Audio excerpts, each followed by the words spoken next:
हमर हो गइल शादी तोहरा ला बाटे कहियो आजादी। ए जीजाजी सुनी ना, चाहे भले हमर हो गइल शादी तोहरा ला बाटे कहियो आजादी। जितना चाहनी पहले चाही हम आजो जीजाजी, जितना चाहनी पहले चाही हम आजो जीजाजी। तो दिल से ले ले ललका एगो पलाजो जीजाजी, तो दिल से ले ले ललका एगो पलाजो जीजाजी।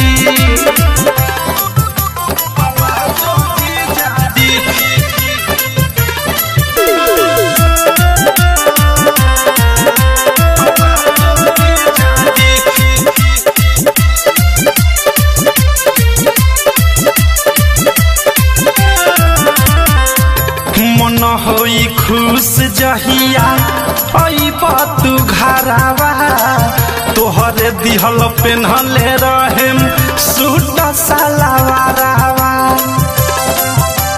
हो मन होई खुश जहिया अइब तू घरवा, तोहरे दिहल पेन्हले रहेम सूट सलवारवा। चाही पायल एगो बेस्ट जौन पेन्हाला पाँव में छन छन बाजो जीजाजी, जौन पेन्हाला पाँव में छन छन बाजो जीजाजी। तो दिल से ले ललका एगो पलाजो जीजाजी, दिल से ले ललका एगो पलाजो जीजाजी।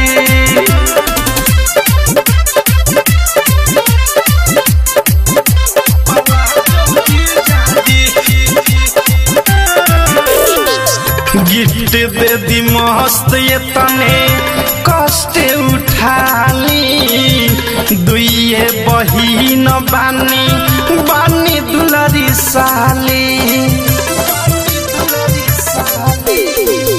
गिफ्ट दे दी मस्त ये तने कष्ट उठाली, दुइये बहिन बानी बानी दुलारी साली।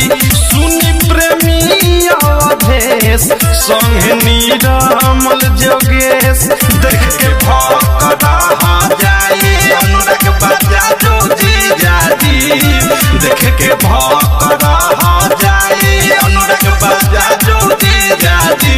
तो दिल से ले ले ललका एगो पलाजो जीजाजी, तो दिल से ले ले ललका एगो पलाजो जीजाजी। चाहे भले हमर हो गइल शादी तोहरा ला बाटे कहियो आजादी।